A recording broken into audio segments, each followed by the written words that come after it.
We will take up second part of the definitions. Subsection 17, examination.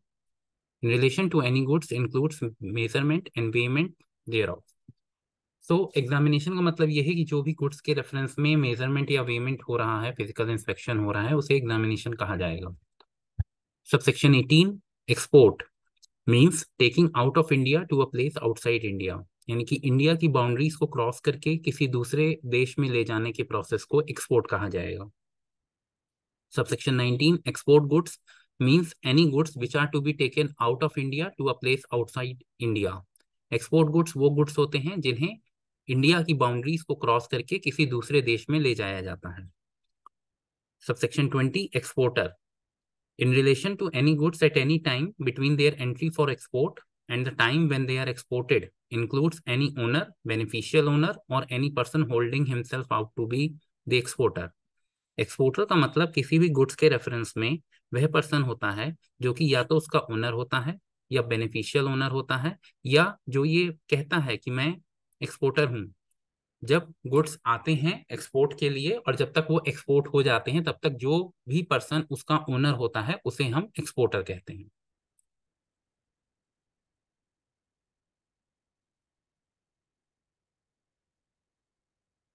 Subsection 20A, foreign post office. It means any post office which is appointed under clause E of subsection 1 of section 7 to be a foreign post office. Section 7 में हम customs के port को declare करते हैं, तो sub section 1 के clause ई में जो भी post office foreign post office appoint होगा उसे हम फॉरेन पोस्ट ऑफिस कहेंगे. Subsection 21, foreign going vessel or aircraft means any vessel or aircraft for the time being engaged in carriage of goods or passengers between any port or airport in India and any port or airport outside India, whether touching any intermediate port or airport in India or not, and includes following. Foreign going vessel या aircraft, हम उस vessel या aircraft को कहेंगे जो कि carriage of goods में यानी कि माल की आवाजाही में या फिर पैसेंजर्स को एक पोर्ट से दूसरे पोर्ट, चाहे वो इंडिया में वो पोर्ट हो चाहे इंडिया के बाहर हो, उसको ले जाने में अगर वो यूज हो रहा है, चाहे वो इंडिया के पोर्ट को टच किसी इंटरमीडिएट पोर्ट को टच कर रहा है या नहीं कर रहा है, तो उसमें फॉलोइंग जो कैटेगरीज हैं उनको हम फॉरेन गोइंग वेसल की श्रेणी में रखेंगे. Any naval vessel of a foreign government taking part in any naval exercise, कोई भी नेवल एक्सरसाइज हो रही हो किसी नेवल वेसल की सी में किसी फॉरेन गवर्नमेंट की, या फिर any vessel engage in fishing और any other operations outside territorial waters of India, कोई ऐसा वेसल जो कि फिशिंग कर रहा है इंडिया के टेरिटोरियल वाटर्स के बाहर. Territorial waters up to 12 nautical miles होते हैं, उसके बाहर अगर कोई भी फिशिंग कर रहा है तो उस ऐसे वेसल को हम फॉरेन गोइंग वेसल कहेंगे. एनी वेसल और aircraft proceeding to a place outside India for any purpose whatsoever, कोई भी ऐसा वेसल या एयरक्राफ्ट जो कि इंडिया के बाहर जा रहा है चाहे उसका पर्पस कुछ भी हो. Could be anything like carrying of the goods or passengers or war or carrying any stores or any purpose. Subsection 21A fund means consumer welfare fund established under section 12C of Central Excise Act 1944. यानी कि fund जब भी use होगा custom act में तो उसका मतलब होगा कंज्यूमर वेलफेयर फंड, जिसकी definition section 12C of central excise act में दी गई है. Subsection 22, goods includes vessel, aircraft and vehicles, stores, baggage, currency and negotiable instruments and any other kind of movable property. Goods का मतलब होता है vessel, aircraft या vehicles जिसमें goods या passengers को एक पोर्ट से दूसरे पोर्ट ले जाया जा सकता है. Stores यानी कि स्पेयर पार्ट्स या फ्यूल जिसका मे बी आज यूज हो रहा है नहीं हो रहा है, उसको रखा गया है कल फ्यूचर में यूज होने के लिए. बैगेज यानी कि पर्सनल गुड्स, पर्सनल गुड्स जो एक डिफरेंट कंट्री से दूसरे कंट्री में जाता है बैग्स में. करेंसी एंड नेगोशिएबल इंस्ट्रूमेंट्स, जो भी करेंसी है चाहे फॉरेन करेंसी है चाहे इंडियन करेंसी है आप बाहर ले जा रहे हैं, वो नेगोशिएबल जो भी इंस्ट्रूमेंट्स होते हैं उनको गुड्स कहा जाएगा. And any other kind of property जिसको कि मूव किया जा सकता है, मूवेबल प्रॉपर्टी. ये सारी definitions you need to remember for the exam and subsection wise because it can be a question in the exam. So subsection wise आपको ये रिमेंबर कर लेना चाहिए। Subsection 23 import with its grammatical variations and cognate expressions means bringing into India from a place outside India. So import का मतलब आप ये समझेंगे कि इंडिया के अंदर लाने की प्रक्रिया from a place outside of India. The process which brings the goods from a place outside India into India is known as import. Section of subsection 24 arrival manifest or import manifest or import report means the manifest or report required to be delivered under section 30 of Customs Act 1962. जब भी कोई aircraft या vessel बाहर से आता है India में import होके, इंपोर्ट गुड्स को साथ में लेके, तो उसे एक रिपोर्ट देनी होती है कि वो क्या क्या सामान अपने साथ लेके आया है। उसी को इंपोर्ट रिपोर्ट, इंपोर्ट मैनिफेस्ट कहा जाता है या अराइवल मैनिफेस्ट कहा जाता है। और ये रिपोर्ट अंडर सेक्शन 30 डिलीवर होती है। जब हम सेक्शन 30 को देखेंगे तो हम उसकी और डिटेल्स को जानेंगे।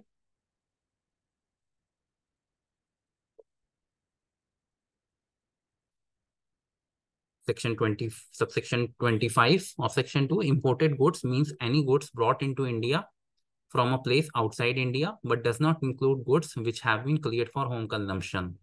इसका मतलब ये है कि इंपोर्टेड गुड्स वो गुड्स होते हैं जो कि बाहर से लाए गए हैं इंडिया में, बट जो अभी तक होम कंजम्पशन यानी कि जिनका कस्टम क्लियरेंस नहीं हुआ है, होम कंजम्पशन यानी कि डोमेस्टिक कंजम्पशन या कंट्री के अंदर यूज के लिए, वो कस्टम क्लियर नहीं हुए हैं। यानी कि वो गुड्स जो बाहर से लाए तो गए हैं लेकिन अभी तक उनका कस्टम क्लियरेंस नहीं हुआ है, उन सारे गुड्स को इंपोर्टेड गुड्स कहा जाएगा और वो अभी भी कस्टम्स की बाउंड्रीज में है, कस्टम्स के कंट्रोल में है। Subsection 26, importer. In relation to any goods at any time between their importation and the time when they are cleared for home consumption includes any owner, beneficial owner or any person holding himself out to be the importer. Importer का मतलब किसी भी goods के reference में जब importation हुआ है और जब तक वो होम कंजम्पशन के लिए क्लियर नहीं कर दी जाते, कस्टम क्लियरेंस नहीं हो जाता है, उन सारे लोगों को इंपोर्टर की श्रेणी में रखा जाएगा जो या तो ओनर हैं या उसके बेनिफिशियल ओनर हैं या फिर वो ये कह रहे हैं कि हम इंपोर्टर हैं। Subsection 27 India includes the territorial waters of India. India का मतलब जहां भी यूज हो रहा है वो अगर सी के रेफरेंस में हो रहा है तो वो टेरिटोरियल वाटर्स को इंक्लूड कर रहा है। टेरिटोरियल वाटर्स होता है 12 nautical miles from the base line, जहां तक आप जहां से भी बेस लाइन स्टार्ट होती है, इंडिया की शोर लाइन है, वहां से 12 nautical miles inside the sea territorial waters कहा जाता है। Indian customs waters subsection 28 Indian customs waters means the waters extending into the sea up to the limit of exclusive economic zone under section 7 of the Territorial Waters, Continental Shelf, Exclusive Economic Zone and Other Maritime Zones Act 1976 and includes any bay, gulf, harbor, creek और tidal river. Indian customs water का मतलब वो है कि वो सारा water सी के अंदर, उसकी लिमिट क्या बताई गई है, उसकी लिमिट हमें सेक्शन 7 में देखने को मिलती है। Section 7 of maritime zones act. इस एक्ट का नाम बहुत बड़ा है, territorial waters, continental shelf, exclusive economic zone and other maritime zones act 1976। जब इस एक्ट को रेफर करते हैं तो इसके सेक्शन 7 में एक्सक्लूसिव इकोनॉमिक जोन बताया गया है। एक्सक्लूसिव इकोनॉमिक जोन वो एरिया होता है जिसे कोई भी नेशन या तो मैरीन एक्सप्लोरेशन के लिए यूज करता है, फिशिंग के लिए यूज करता है, अपने एनवायरमेंट को, मैरीन एनवायरनमेंट को प्रिजर्व करने के लिए यूज करता है, उसके ऊपर नेशनल के अपने सोवेरेन और एक्सक्लूसिव राइट्स होते हैं। तो इंडियन कस्टम्स वाटर का मतलब होता है वो सारा वाटर, वो सारा पानी in the sea up to the limit of exclusive economic zone, और एक्सक्लूसिव इकोनॉमिक जोन होता है अप टू 200 नॉटिकल माइल्स। तो territorial waters is up to 12 nautical miles and exclusive economic zone is up to 200 nautical miles. Subsection 28A International Courier Terminal means any place appointed under Clause F of subsection 1 of Section 7 to be an international courier terminal. Section 7 के subsection 1 के clause F में जिस भी place को international courier terminal appoint किया जाएगा उसे हम इंटरनेशनल कोरियर टर्मिनल कहेंगे। Subsection 29 Land Custom Station means any place appointed under Clause B of Section 7 to be a land custom station. मतलब कि सेक्शन 7 के क्लॉज बी में जिस प्लेस को भी लैंड कस्टम स्टेशन अपॉइंट किया जाएगा उसे हम लैंड कस्टम स्टेशन कहेंगे। Subsection 30 market price in relation to any goods means the wholesale price of the goods in the ordinary course of trade in India. Market price किसी भी goods के reference में wholesale price है उस goods का जो कि आम नॉर्मल ट्रेड में यूज हो रहा है। होलसेल प्राइस को हम मार्केट प्राइस कहेंगे गुड्स की। Subsection 30A, National Tax Tribunal means the National Tax Tribunal established under Section 3 of the National Tax Tribunal Act 2005. National Tax Tribunal हम National Tax Tribunal को कहेंगे जिसको Section 3 of the National Tax Tribunal Act में establish किया गया है। ये कुछ theoretical definitions हैं, ये याद करनी पड़ती हैं, इन्हें याद कर लेना चाहिए समझ के। कुछ चीजें हैं, कुछ definitions हैं जो कि exclusive होती हैं, आपको उनका मतलब उसी डेफिनेशन में बताया जाता है, जैसे मार्केट प्राइस है। कुछ जो डेफिनेशंस हैं वो इंक्लूसिव होती हैं, उनको किसी और चीज के संदर्भ में समझना पड़ता है, जैसे कि टेरिटोरियल वाटर्स को और इंडियन कस्टम्स वाटर को हमने समझा रेफर करके मैरीटाइम जोन्स एक्ट को, उसी तरह से नेशनल टैक्स ट्रिब्यूनल को हमें समझना पड़ता है नेशनल टैक्स ट्रिब्यूनल एक्ट 2005 को रेफरेंस में लेके।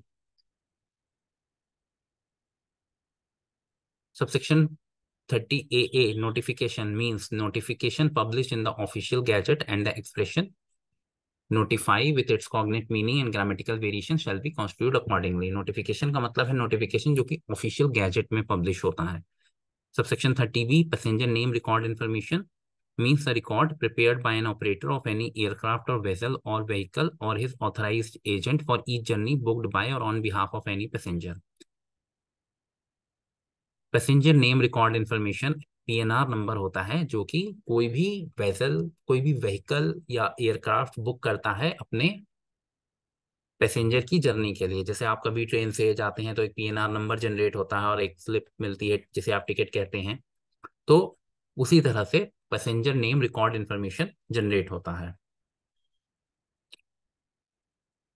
Subsection 31, person in charge means in relation to vessel master of the vessel. Vessel के संदर्भ में जो मास्टर है वेसल का वो पर्सन इन चार्ज कहा जाएगा। एयरक्राफ्ट के रेफरेंस में कमांडर या pilot in charge of the aircraft person in charge है।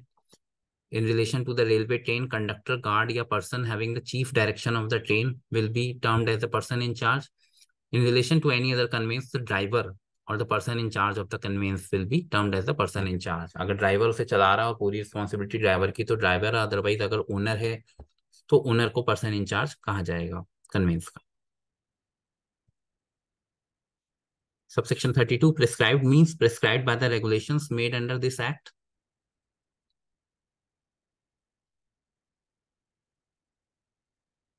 Subsection 33, prohibited goods means any goods the import or export of which is subject to any prohibition under this act or any other law for the time being in force, but does not include any such goods in respect of which conditions subject to which the goods are permitted to be imported or exported have been complied with.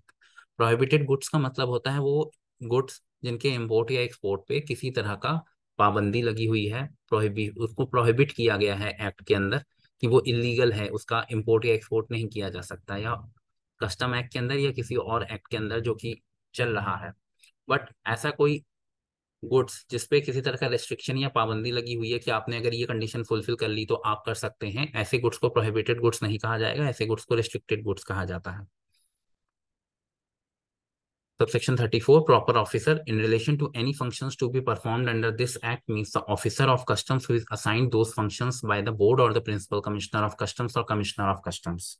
Proper officer वह officer है जिसे कोई function, किसी function के संदर्भ में इस act के अंदर वह ऑफिसर ऑफ कस्टम्स है जिसे कुछ स्पेशल टास्क या स्पेशल फंक्शंस दिए गए हैं बोर्ड के द्वारा, प्रिंसिपल कमिश्नर ऑफ कस्टम्स या कमिश्नर ऑफ कस्टम्स ने दिए हैं करने के लिए, उसे प्रॉपर ऑफिसर कहा जाएगा। ये किसी एक पर्टिकुलर टास्क के संदर्भ में ही प्रॉपर ऑफिसर असाइन किया जाएगा।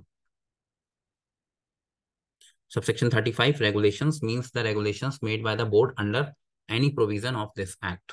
Regulation का मतलब है regulations जो कि बोर्ड ने बनाए हैं as per कस्टम्स एक्ट 1962, जैसे कि हमारा कस्टम ब्रोकर लाइसेंसिंग रेगुलेशन जिसे कि बोर्ड बनाता है, जिसे सेक्शन 146 के प्रावधान के तहत एम्पावरमेंट मिलती है और हम CBLR को जब हम रेफर करते हैं, CBLR इज ए रेगुलेशन, जो हम CBLR एग्जाम देने जा रहे हैं, रेगुलेशन को बोर्ड बनाता है as per section 157 of the Customs Act 1962.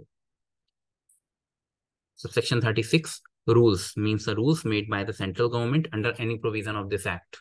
Custom Act 1962 के तहत सेक्शन 156 में प्रावधान है कि रूल्स सेंट्रल गवर्नमेंट द्वारा बनाए जाएंगे। तो रूल्स का मतलब है वो रूल्स जिन्हें सेंट्रल गवर्नमेंट बनाती है। जो रूल्स आप अपने लिए बनाते हैं उनको आप rules of the custom act नहीं कह सकते, बट जिन रूल्स को सेंट्रल गवर्नमेंट बनाती है as per the provisions of customs act 1962, उन्हें रूल्स कहा गया है इस एक्ट में। Subsection 37, shipping bill means a shipping bill refer to in section 50 of the customs act 1962। Shipping bill को कहा जाएगा जो कि सेक्शन 50 में जिसे शिपिंग बिल कहा गया है। Subsection 38, stores means goods for use in a vessel or aircraft and includes fuel and spare parts and other articles of equipment whether or not for immediate fitting. Stores वह goods हैं जिन्हें vessel या aircraft में use किया जाएगा, चाहे तो आज के लिए चाहे फ्यूचर के लिए, इमीडिएट फिटिंग में या नहीं, और वो फ्यूल और स्पेयर पार्ट्स को और बाकी इक्विपमेंट्स के आर्टिकल्स को इंक्लूड करेंगे। Subsection 39, smuggling in relation to any goods means any act or omission which will render such goods liable to confiscation under section 111 or section 113 of Customs Act 1962। Smuggling का मतलब है ऐसी कोई भी प्रक्रिया, ऐसा कोई भी एक्ट जो कि गुड्स को कन्फिस्केट होने के लिए लाइबल बना देता है एज पर द सेक्शन 111 और सेक्शन 113 ऑफ कस्टम्स एक्ट 1962। ऐसी किसी भी प्रक्रिया को स्मगलिंग कहा जाएगा। Subsection 40, tariff value in relation to any goods means the tariff value fixed in respect thereof under subsection 2 of section 14 of Customs Act 1962. Subsection 41, value in relation to any goods means the value determined in accordance with the provision 1 of subsection of section 14। Section 14 के प्रावधान के तहत जो value determine होती है उसे ही value कहा जाएगा, value of the goods. Subsection 42, vehicle means conveyance of any kind used on land and includes a railway vehicle। vehicle का मतलब है जो कि हम लैंड पे हम एक जगह से दूसरी जगह जाने के लिए जिस कन्वेंस का यूज करेंगे उसे हम व्हीकल कहेंगे, और उसमें ट्रेन भी आती है, railway vehicle. Subsection 43, warehouse means a public warehouse licensed under section 57 or a private warehouse licensed under section 58 और special warehouse licence under section 58 है।